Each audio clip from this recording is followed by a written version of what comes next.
ప్రతి అక్షరం ప్రజల పక్షం. HR9 న్యూస్ టీవీకి స్వాగతం, సుస్వాగతం. అందరూ కూడా నమస్కారం.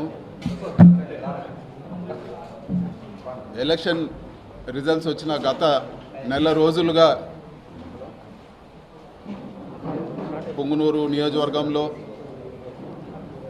రాజంపేట పార్లమెంటు పరిధిలో అదేవిధంగా ఈరోజు మీడియాలో చూస్తున్నాము. రాష్ట్ర వ్యాప్తంగా కూడా ఈరోజు వైఎస్ఆర్ కాంగ్రెస్ పార్టీ నాయకులు, చిన్న చిన్న లీడర్లు, వీళ్ళందరిపైన ఆస్తులపైన భౌతిక దాడులు, అదేవిధంగా రకరకాల ఈరోజు దాడులు గురవడం చూస్తూ ఉన్నాము. ఇది చాలా దారుణమైన పరిస్థితి. మరీ ముఖ్యంగా పొంగునూరు నియోజకవర్గంలో ఎప్పుడూ లేని కొత్త సంస్కృతికి ఈరోజు తెరలేపుతూ ఉన్నారు. జేసీబీలు, ఎక్స్క్వేటర్లు తీసుకొచ్చి పేదోళ్ళు వాళ్ళు కష్టపడి వాళ్ళ జీవితాంతం సంపాదించి చిన్న చిన్న ఇల్లులు, చిన్న సింగిల్ బెడ్రూమ్ ఇల్లు, చిన్న ఇల్లులు కూడా అవన్నీ కూడా జేసీబీలతో కూల్చేయడము, వాళ్ళ ఆస్తులన్నీ కూడా ధ్వంసం చేయడము, ఎక్కడో ఫ్యాక్షన్ నియోజకవర్గాల్లో చేసినట్లు చెట్లు, మామిడి చెట్లు అన్నీ కూడా వందలాది మామిడి చెట్లు కాపుకొచ్చిన మామిడి చెట్లన్నీ కూడా నరికేయడము. ఈరోజు పొంగునూరు నియోజకవర్గంలో కానీ కోడూరు నియోజకవర్గంలో కానీ ఇవన్నీ కూడా ఒక మంచి సంస్కృతి కాదని చెప్పి కూడా నేను తెలియజేస్తా ఉన్నాను.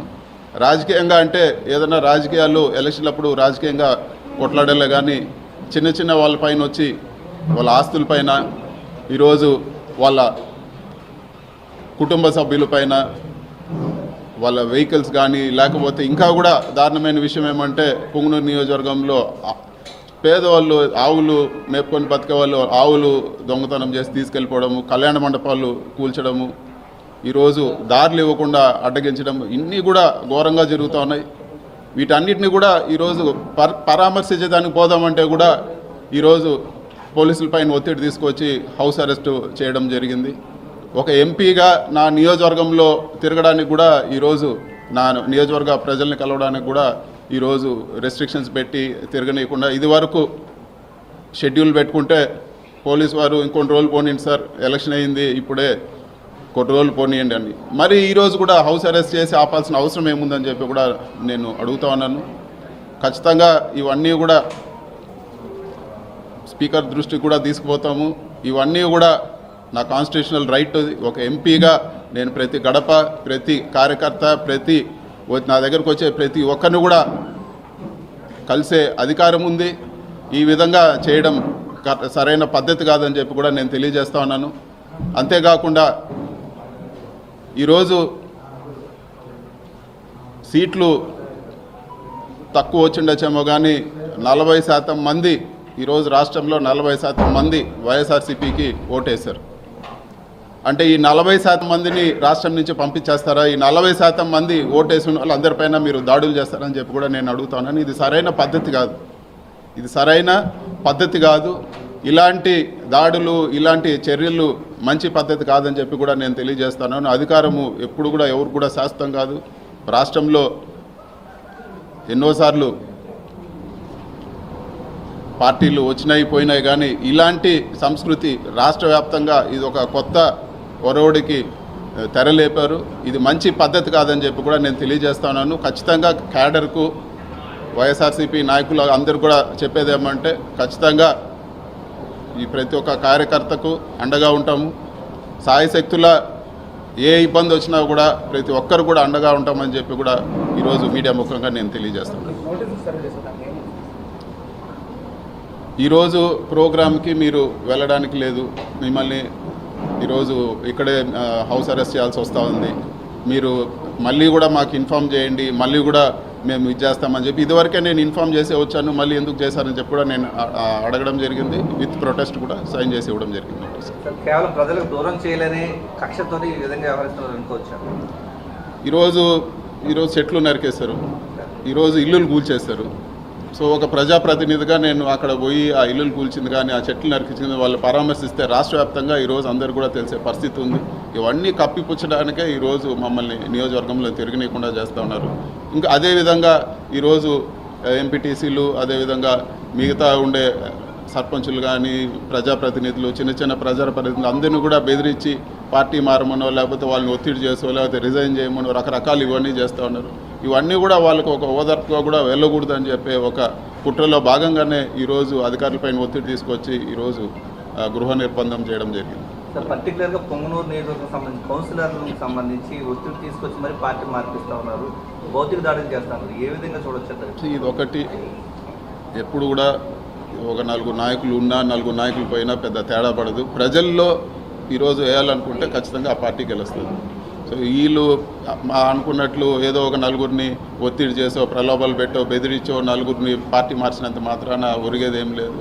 ఈ 4 కాకపోతే ఇంకొక 4 డెవలప్ చేస్తాం. ఇది వరకు 23 ఎమ్మెల్యేలను తీసుకుపోయి మళ్ళీ వైఎస్ఆర్ కాంగ్రెస్ పార్టీ అధికారంలోకి రావడం జరిగింది. ఆ 23 నియోజకవర్గాలు కూడా గెలవడం జరిగింది.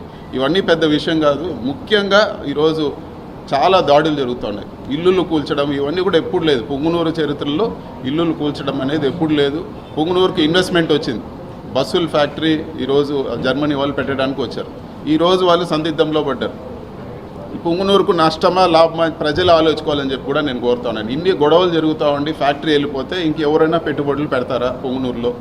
ఈరోజు వాళ్ళు వచ్చి శంకుస్థాపనకు వచ్చి పూజ చేసి అన్నీ పోయి ఈరోజు వాళ్ళు ఒక సందిగ్ధంలో పడ్డారంటే ఈరోజు ఎంత దారుణంగా ఉందో పరిస్థితి అర్థం చేసుకోవాలని చెప్పి కూడా నేను తెలియజేస్తున్నాను. పొంగునూరు నియోజకవర్గం పైన ఇదివరకు కూడా కక్ష కట్టారు. ఇప్పుడు మళ్ళీ కూడా కక్ష కట్టి ఇలాంటి చర్యలతో ఇలాంటి భయభ్రాంతులు గురి చేసి ఏ ఒక్క ఇన్వెస్ట్మెంట్ రాకుండా పొంగునూరు పక్కన ఎవరు చూడకుండా చేసే పరిస్థితి ఈరోజు వస్తూ ఉందని చెప్పి కూడా నేను మీడియా ముఖంగా అందరు కూడా నేను తెలియజేస్తాను. అది ఒక బుద్ధి లేని వెధవలు చెప్తూ ఉంటారు. దాని గురించి పట్టించుకోవాల్సిన పని లేదు. దాని గురించి అసలు వివరణ ఇవ్వాల్సిన పని కూడా లేదు.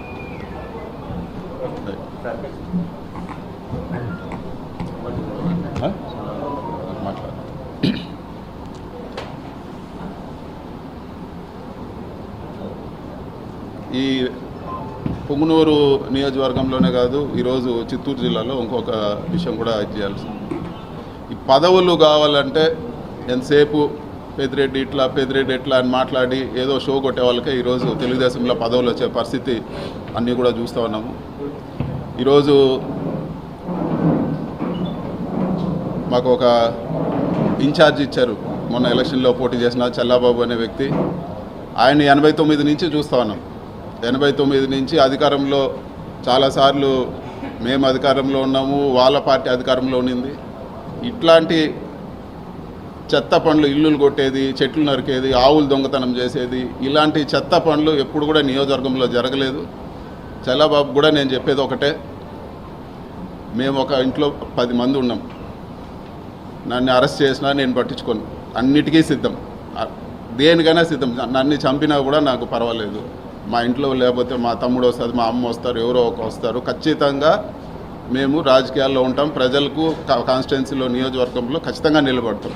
నీ పరిస్థితి నువ్వు ఆలోచించుకో. చంద్రబాబు ట్రాప్లో పడద్దు. నువ్వు చేసింది ఏంటి? పోలీసుల పైన గొడవ చేసి నువ్వు జైలుకి పోయినావు. అంత మాత్రాన ఈరోజు అందరిపైన కక్ష పట్టి పోలీసులు ఆ రోజు కూడా ఏంటి కళ్ళు పోయే విధంగా బళ్ళు కాల్చి ఓపెన్గా పోలీసుల పైన గొడవ చేసినావు. వైఎస్ఆర్సీపీ వాళ్ళు ఎప్పుడు కూడా పొంగునూరు నియోజకవర్గంలో ఏ గొడవ చేయలేదు, ఎక్కడ అవ్వలేదు. ఇట్లాంటివి చంద్రబాబు ట్రాప్లో పడి నువ్వు చేసుకోవాలంటే నీ ఇష్టం అని చెప్పి కూడా నేను తెలియజేస్తా ఉన్నాను. నష్టపోయేది చివరికి ఇలాంటి చెత్త పనులు చేసి ఈ పాపాలంతా కొట్టుకుపోయేది చల్లాబాబే అని చెప్పి కూడా తెలియజేస్తాను. అదేవిధంగా ఈ మధ్యలోనే ఒకే పార్టీలో పనిచేసినాము. రాంప్రసాద్ అని మొన్న మంత్రి అయినారు. ఆయనకు కూడా ఒకటే అజెండా, ఎంతసేపు మా పేరు చెప్తేనే ఆయన పదవి నిలబడుతుంది. ఆయన కూడా నేను చెప్పేది ఒకటే, కొత్తగా మీరేమి అమెరికా నుంచో లండన్ నుంచో వచ్చింది ఏం కాదు. అందరూ కూడా ఇక్కడ చూస్తూనే ఉన్నాము. నిన్ను కూడా అందరూ కూడా చల్లాబాబు కానీ లేకపోతే రాంప్రసాద్ కానీ చిన్నప్పుడు చెడ్డీలు వేసుకున్నప్పటి నుంచి అందరూ తెలుసు. ఇవేవి ఈ రాజకీయాల్లో ఏమీ శాశ్వతం కాదు. చంద్రబాబు ట్రాప్లో పడి మీరు అన్యాయం అయిపోద్దని చెప్పి నేను తెలియజేస్తానని చెప్పి కూడా ఇది చేస్తాను. Thank you.